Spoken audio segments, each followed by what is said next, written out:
Organizar uma casa pode ser um verdadeiro desafio. Por isso, trouxemos a Rafaela Garcês ao DECPOD. É este questionar o que é que nos é realmente essencial, o que é que realmente usamos, para também tornarmos pessoas muito mais conscientes depois, exatamente no momento da compra, na nossa própria relação com os objetos, porque depois vai ter um impacto direto no nosso bem-estar. E que técnicas podemos nós utilizar? Então, a próxima vez que fores comprar, às vezes podes comprar, mas não tires etiqueta, só faz esse exercício, ou o que é que esta compra impulsiva está-me a comunicar. E depois de nós fazermos a organização da casa, também os meus clientes tornam-se muito mais conscientes. Ou seja, a próxima vez que forem às compras, eu faço um pequeno exercício com eles, que é terem uma lista de investimentos, que é aquelas coisas que realmente precisam, e se não tiver naquela lista, não vão comprar. Não vão já correr para os armários e gavetas. Ouçam primeiro e depois sim. Organizar, organizar, organizar. Olá a todos e bem-vindos a mais um episódio do DECPOD.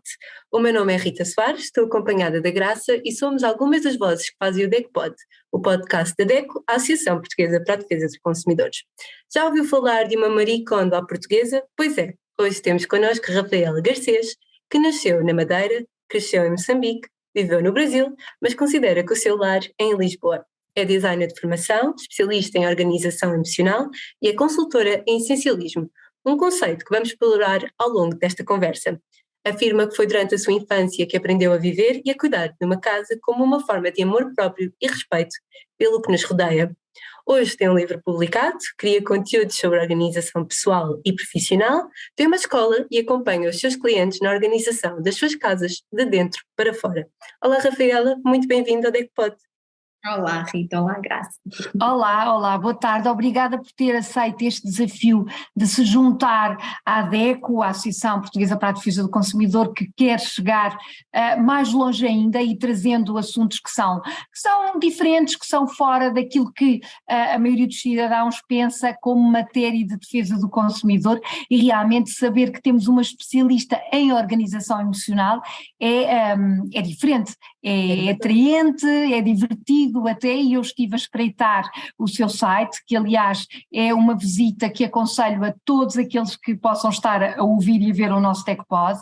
É muito, muito fácil e é muito simpático o seu site, e descobri que a organização emocional é muito mais do que aquilo que se pode perceber numa primeira leitura, e que a Rafaela acredita que organizar a casa é organizar também a nossa vida e sobretudo organizar-nos a nós próprios de dentro para fora, que é algo completamente fora da nossa rotina. Rafaela, conta-nos como é que descobriste este conceito e te lançaste nesta aventura. Olha, tudo começou quando eu nasci, né, na verdade. Percebemos com um percurso geográfico muito Por 3 bom. continentes. Outro, sim. Ou seja, talvez a mudança já estava aí dentro de mim, esta organização emocional, mas pronto, assim, formalmente começou em 2017, eu sou designer de formação, trabalhava mesmo enquanto designer em empresas e cheguei assim a uma idade. Comecei a questionar o que eu queria realmente fazer da vida, qual é que era o meu espacinho neste mundo, e sempre adorei a organização. Existe este grupo de pessoas que são apaixonadas por organização, e eu comecei a pensar, olha, se eu ajudasse as outras pessoas, eu já fazia com alguma naturalidade com amigas, com família, e comecei a estruturar assim o meu projeto, foi uma coisa muito, muito natural e muito fluida. E depois, assim que comecei a ter clientes, comecei a perceber que organizar casas era organizar emoções. E porquê? Porque os clientes contratavam-me porque tinham as casas muito desorganizadas, eu chegava lá, percebia que eles tinham muitos objetos e muitos daqueles objetos representavam emoções, e por isso é que eles não conseguiam tomar decisão de libertar. Porque a parte teórica da organização não é muito complexa, não é? É nós identificarmos um local para cada objeto e mantermos. Claro. Mas se fosse assim tão simples, as casas não estavam desorganizadas. Desorganizadas. Claro. Sim. Então comecei a perceber, não, temos que explorar aqui esta parte mais emocional. E depois comecei com alguns clientes, eu também fiz a formação com a Marie Kondo em Nova Iorque, então também bebi desse conhecimento de o que é que nos traz alegria. Então que é uma pergunta que parece bastante simples, mas que no fundo é bem profunda, porque muitas vezes nós não sabemos nem sequer o que é que nos traz alegria. Claro, é verdade, é verdade, é verdade. Então, E às vezes, diz. por favor, diz. Comecei a fazer esse questionamento com os clientes, não é? O que é que te faz feliz na vida, o que é o teu momento presente. Comecei a identificar que as pessoas guardam muitas coisas do passado ou do futuro, que é aquelas expectativas de um dia vão usar, um dia vamos precisar, e não vivem o presente. Então comecei a perceber que era o reflexo perfeito da nossa vida. E esses clientes que eu fazia de questionamento inicial eram aqueles que eu conseguia ver casas realmente organizadas e manterem a organização, ou seja, realmente transformavam a vida. Então pronto, comecei a criar mais conteúdos à volta desta questão da organização emocional, li o livro do essencialismo, que também vem muito na corrente do minimalismo, está tudo muito relacionado. E pronto. Muito bem, ainda bem que referes a questão do essencialismo, porque é um conceito, é uma filosofia de vida que me espantou um pouco, até porque eu acho que todos nós temos um pouquinho de acumuladores e percebi que guardar objetos está muito ligado às emoções, é certo, e que decidir vou doar, vou deitar fora, enfim, que não é a atitude mais acertada, mas que é algo que temos dentro de nós, desfazermos daquele objeto ou reorganizar pode mexer com esta vertente um pouco acumuladora. É verdade que somos todos um pouco acumuladores. No dia a dia, como é que se traduz esta filosofia do essencial? Como é que podemos ficar pelo essencial? Isso é algo que diz muito até ao nosso trabalho, porque muitas vezes dizemos ao consumidor para não cair no consumismo desmesurado e muitas vezes as pessoas têm até o desequilíbrio das suas finanças pessoais pelo apelo ao consumo. Portanto, digamos que este conceito essencial até é bom para as finanças pessoais. Ou estou completamente errada? Sim, é ótimo, é ótimo. Mas eu também costumo falar com os meus clientes essa parte depois do consumo, mas depois ficam ali numa dualidade, numa indecisão que é muitas vezes o que têm em casa. O que nós temos em casa não está a representar aquilo que nós gostamos. Eu faço muito essa questão, o que é que representa a tua melhor versão, e é aquela tomada de consciência de realmente eu rodear-me de objetos para colmatar algumas necessidades que eu tinha emocionais, e este objeto não vai resolver nada, mas todos nós fazemos isso, é muito natural, Claro. compulsivamente, por dar-nos um conforto e está tudo certo. Então o meu trabalho nem é muito julgar isso, é ok, então a próxima vez que fores comprar, às vezes podes comprar, mas não tires etiqueta, só faz esse exercício, ou o que é que esta compra impulsiva está-me a comunicar. E depois de nós fazermos a organização da casa, também os meus clientes tornam-se muito mais conscientes. Ou seja, a próxima vez que forem às compras eu faço um pequeno exercício com eles, que é terem uma lista de investimentos, que é aquelas coisas que realmente precisam, e se não tiver naquela lista não vão comprar. É muito normal nos saldos, está barato para comprar. Mas depois, quando nós estamos a selecionar as coisas em casa, o que não falta são camisas e coisas, compras impulsivas que acabam por ir tudo para Por doar. acumular, lá está, não é por acumularmos um pouco, não é por acumularmos e fazer a lista de compras e fazer essa lista diz-nos tanto, lá está, a defesa do consumidor vive desse conceito, portanto, no dia-a-dia ficarmos pelo essencial não é sinónimo de ficarmos tristes, abatidos, não, antes pelo contrário, não é? É o sinónimo de estar se calhar melhor com a vida e de estar voltado para aquilo que efetivamente nos representa ou nos diz mais, é isso então. Sim, e muitas vezes eu pergunto o que é que nos é essencial, eu às vezes pergunto isso assim nas redes sociais para brincar com a minha comunidade, assim dizendo, e todas elas, e são mais mulheres, mas enfim, claro. Dizem, sei lá, os meus filhos, estar com os meus amigos, estar com a minha família, viajar. Depois eu digo, então porquê que as nossas casas estão cheias de coisas, se nada disso é essencial? Mas é mesmo isso, e às vezes eu também gosto dessa mudança da palavra minimalismo para o essencialismo. Eu sempre gostei muito do minimalismo, da função das coisas, de reduzir mesmo ao essencial e ao mínimo, só que às vezes as pessoas assustam-se com o minimalismo, é uma palavra que a pessoa acha que vai ficar com duas cuecas. Quer diminuir, não é? Quer diminuir, mínimo diminuir, e não é.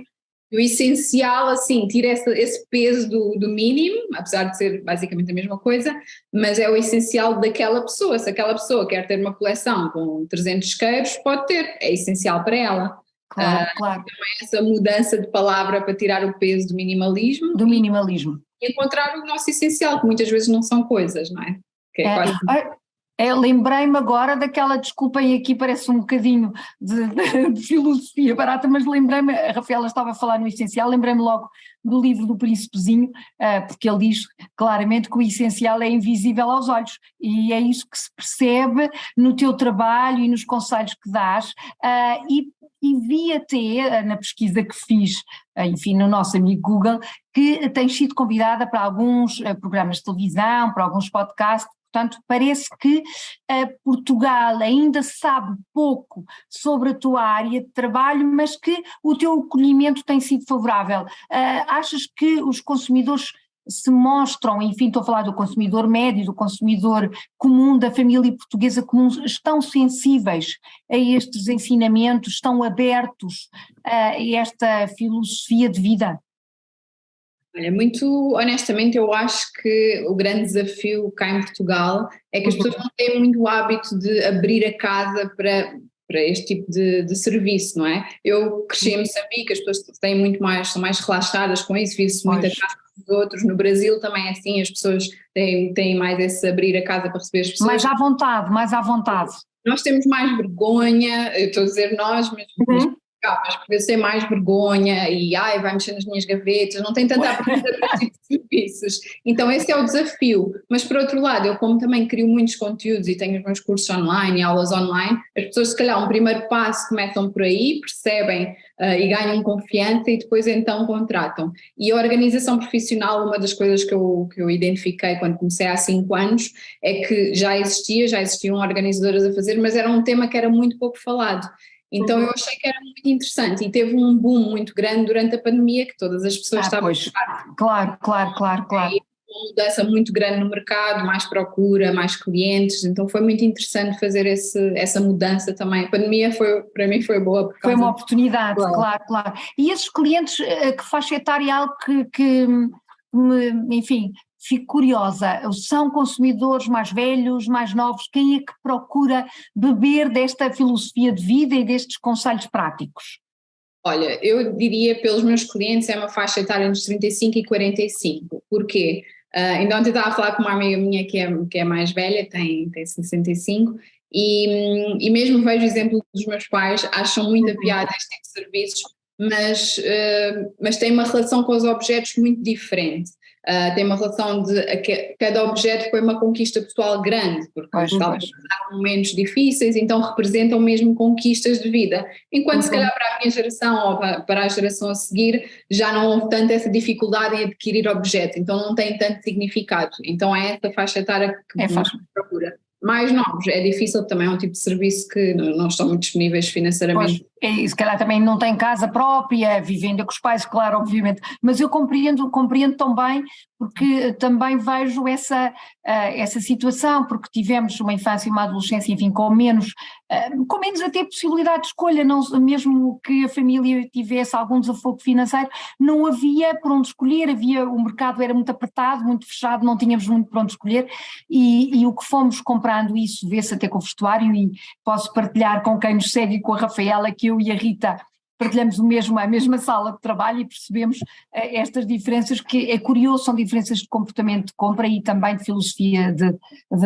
objetos, e é muito bom conhecer esta abertura daqueles que vão ser os líderes do nosso país e da nossa comunidade, né, por estes conceitos e por estas ideias que são muito positivas, claro, obviamente. É bom saber que os mais jovens não se importam de consumir menos e largar a mão daquilo que está a ocupar espaço lá em casa. É ótimo esse conceito.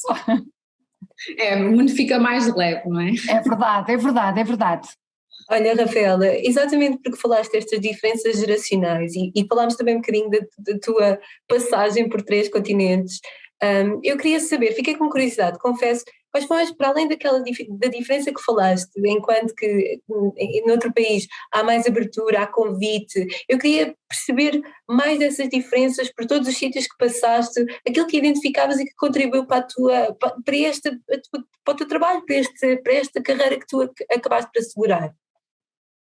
A minha passagem nos diferentes países. É assim, eu estive no Brasil, tinha 22 anos, vim para Portugal com 12 anos, então eu não trabalhei lá, que trabalhei Mas certamente contribuiu de certa forma para quando estavas a crescer, estavas a trabalhar não, mas quando estavas a crescer, quando estavas com os teus pais, a tua organização doméstica. Personalidade, com certeza marcou até a personalidade, não é?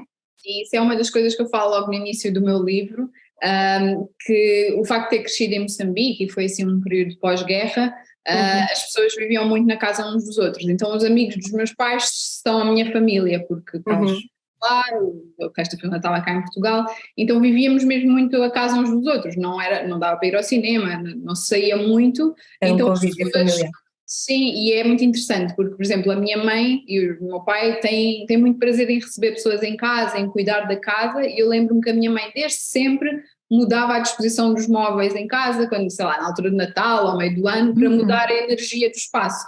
Então é engraçado como essas sementes vão ficando nas pessoas, exato, não é? Exato. Eu digo isso muitas vezes às minhas alunas, eu também dou formação, que é, vocês nunca começam do zero, porque todas essas paixões que são plantadas… Já temos connosco, não é? Já trazemos essa carga. Sim, da nossa mãe, do nosso pai, das nossas vivências, então acho que sim. E depois também o facto de estar muito disponível para a mudança, como mudei algumas vezes de país e de casa, quando a pessoa muda de casa, e acho que todos nós já mudámos em algum momento, tem que se desfazer de algumas coisas, é o confronto de ok, o que é que eu vou levar, o que é que eu não vou levar. Pode levar tudo, isso também às vezes acontece, mas é um excelente momento de questionar. Então talvez essas mudanças todas contribuíram para esse meu desapego. Vamos libertar, buscar mais leves para viver aqui o momento presente e viver as experiências, porque se tivermos a casa atulhada de coisas, vamos demorar mais tempo a limpar, vamos ter que organizar mais tempo também. Grande verdade. Sim, e até é muito interessante como pensarmos que também estes hábitos e estas preocupações acabam por surgir um bocadinho também no processo de socialização. Começa numa preocupação dos nossos pais, passa para nós através de hábitos, e depois acabamos por incorporar isto na nossa vida, não é?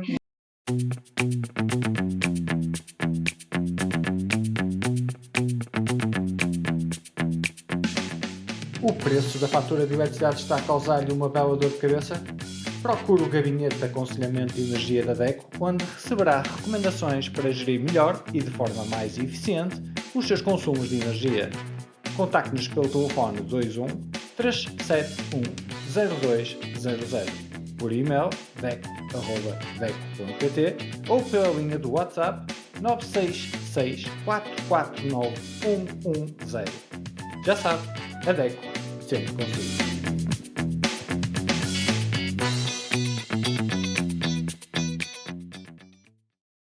Agora vamos um bocadinho para a parte pessoal, Rafaela, aqui quase como uma consultadoria, mas para eu me tornar um as de organização, ou para todos os ouvintes se tornarem um as de organização, quais são assim as tuas 3 dicas, a única dica que tu recomendas é ser confrontadas com a pergunta se isto traz alegria ou não, ou existem outras estratégias que tu achas que devemos aproveitar? Eu não vou pegar na alegria, porque depois de aprender com Marie Kondo, o que eu senti é que muitas vezes os portugueses não estão muito disponíveis para essa exploração da alegria e da felicidade. Então talvez começar mesmo pelo confronto, que é questionar de que forma é que a casa está a refletir o estado atual da nossa vida. O primeiro passo, eu ensino isso no meu livro, nos meus cursos, na minha formação, no Instagram, tudo, é mesmo essa reflexão, porque as casas organizam-se de dentro para fora. E se nós podemos comprar as melhores caixas, pôr etiquetas em todo lado e enfiar tudo em caixinhas, mas a casa não vai ficar organizada por isso, porque passado uma semana ou um mês já compramos mais coisas, já não devolvemos as coisas ao local. Então, enquanto não fizermos esse questionamento do nosso comportamento, também da nossa relação com os objetos, é difícil organizar a casa. Esse é o primeiro passo. Depois o segundo passo, que ganha também muito destaque, mas isso é porque depois de eu trabalhar com clientes eu notei muito essa falha, que é a parte da preparação. Este é também um projeto que nós precisamos dedicar tempo. As pessoas acham que organizam a casa numa tarde, no domingo à tarde, mas muitas vezes é preciso tempo, é preciso dedicar, é preciso dizer não a algumas outras coisas da nossa vida para focar na organização e perceber que é só ali um momento que depois vai nos ajudar e vai também trazer-nos mais espaço para as outras áreas. Então essa preparação, descansar bem, não ter distrações, o que é que acontece quando as pessoas organizam sozinhas, que eu noto muito? Imagina, começam a organizar e a primeira etapa é agrupar os objetos todos no mesmo local, mas de repente confrontam uma peça que é difícil de decidir, a motivação cai toda vão mexer no telefone, vão fazer o lanchinho, mandam uma mensagem, já estão desesperadas, às tantas já é domingo, às 7 da noite, já enfiam tudo no armário. Portanto, não só somos preguiçosos, como também carecemos de formação, não é? Porque percebo que nesta componente de organizar há também falta de informação e de formação. Percebo claramente no que tens dito que há falta de conhecimento, falta de formação e, claro, um mistozinho de preguiça, porque dá trabalho, claro, dá trabalho, sim, mas não é fácil, não é Exatamente. fácil também termos sozinhos, sem um profissional, perceber o melhor caminho a seguir, e esse é sem dúvida um papel fundamental de uma organizadora de emoções e de casa, não é? Sim. O papel da organizadora aqui é mesmo acompanhar o cliente neste processo. E depois também há várias especializações na organização, também há organizadores que vão e só organizam. O meu tipo de organização, o cliente está sempre presente, organiza comigo, toma as decisões comigo, então é mesmo uma transformação pessoal, às vezes há lágrimas, então é uma sessão bem intensa. Mas garantidamente fazemos mais do que o cliente estava à espera, porque vai ficar muito mais focado, então as pessoas ficam sempre surpreendidas, não estava nada à espera de fazer tudo isto, porque não vai mexer no telefone, está ali comigo, como ter um personal trainer, estamos muito mais focados para fazer sozinhos.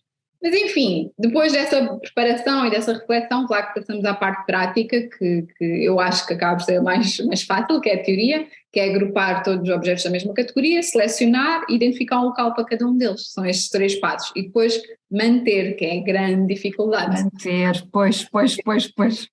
Isso eu costumo dizer que de boas intenções está um inferno cheio. Muitas vezes pensamos connosco, até na organização também, até profissional, fica tudo muito bem, aquela semana tudo muito bem, mas depois manter aquele ritmo nem sempre é fácil, mas é bom contar com a Rafaela que, por aquilo que percebo, acaba por ser uma amiga, uma companheira, e esse ombro amigo será certamente um impulso que a maioria de nós precisa para organizar de dentro para fora. Lá está, eu fiquei com esta frase que eu acho que é muito, muito significativa. Então, e de que forma é que a DECO pode ajudar a Rafaela Garcês a dar a conhecer este trabalho, esta filosofia de vida? Como é que podemos até desafiar os consumidores portugueses a seguirem a sua filosofia de vida?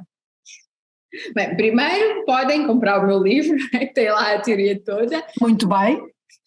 Mas essencialmente é este questionamento, é este questionar o que é que nos é realmente essencial, o que é que realmente usamos, para também tornarmos pessoas muito mais conscientes depois, exatamente no momento da compra, na nossa própria relação com os objetos, porque depois vai ter um impacto direto no nosso bem-estar. Então sim, podem-me acompanhar nas redes sociais, onde eu partilho todos os dias, muito focado também na parte da organização emocional. Eu fico a bater muito aqui no seguem nesta parte, porque eu sei se essa primeira etapa estiver resolvida, é muito mais fácil as outras fluírem e é fácil manter a organização. Então é mesmo uma transformação de vida, porque o facto de nós questionarmos os objetos que temos em casa e a função de cada um deles na nossa vida, depois de fazermos esse exercício vamos começar a questionar as outras áreas da nossa vida, não é? O trabalho que nós temos, as escolhas alimentares que fazemos, as escolhas, mesmo as escolhas financeiras, não é? O tipo de serviços que temos e que escolhemos. Então vamos de repente questionar toda a nossa vida e vamos nos tornar muito mais conscientes nas escolhas.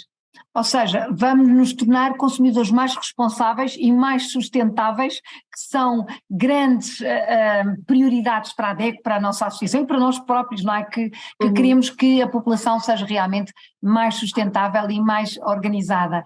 Rita, não sei se queres colocar mais alguma pergunta à Rafaela. Não, quero reforçar o apelo que a Rafaela já fez a todos os nossos ouvintes, de segui-la, de consultá-la, de ouvi-la, porque lá está, e sabemos que estamos a atravessar um período difícil. Talvez esta lógica, não é talvez, de certeza, depois de ouvir esta conversa com a Rafaela, esta filosofia do essencialismo vai nos permitir primeiro arranjar as nossas casas emocionais e depois arranjar a nossa casa e decidir o que é essencial na nossa vida para garantir sempre o conforto em todos os níveis da nossa casa. Eu acho que isso é essencial para atravessarmos este período que estamos a fazer. Vamos poupar o planeta, porque há menos resíduos. Exatamente. fundamental, vamos prevenir resíduos, vamos poupar no nosso orçamento, nas finanças pessoais e vamos ser, como a Rafaela disse muito bem, consumidores mais felizes, e fica esta ideia, este desafio a todos aqueles que nos seguem. Sigam o nosso DECOPOD, sigam a DECO, sigam a Rafaela, visitem as redes sociais da Rafaela Garcias, e vamos todos ser felizes todos os dias, nem que seja com um F pequeno. Obrigada, Rafaela, tudo bom para ti e até à próxima. Muita sorte, obrigada por este tempo.